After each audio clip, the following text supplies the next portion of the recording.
দেখতে পাচ্ছ এটা হচ্ছে সেই পাতেন্ডার জলের রাস্তা। এই রাস্তাটা আগে মাটির রাস্তা ছিল, এখন দেখতে পাচ্ছ নতুন করে সব রাবিশ দিয়েছে। এই রাস্তাটা ঢালাই হবে। এই রাস্তাটা হওয়ার কারণ হচ্ছে এই যে দেখতে পাচ্ছ সামনে এই স্কুল পাতেন্ডার, এই যে স্কুল জলে স্কুলটার জন্য রাস্তাটা একটু তাড়াতাড়ি হচ্ছে। মানে আগে স্কুল অবধি ঢালাই হয়েছিল, আর এখন একবারে স্কুলে ওই নিচে থেকে একবারে ঢালাই হবে এই রাস্তাটা।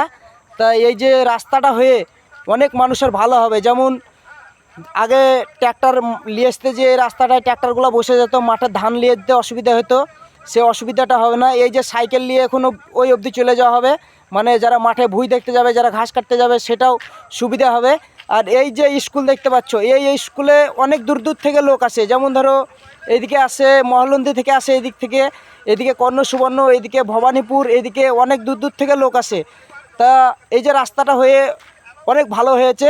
তা আমি বলতে চাই যে এই স্কুলে যারা যারা পড়ো তারা অবশ্যই কমেন্টে জানাবা কত দূর দূর থেকে পড়ো, আর ভিডিওটা অবশ্যই একটা শেয়ার করবা।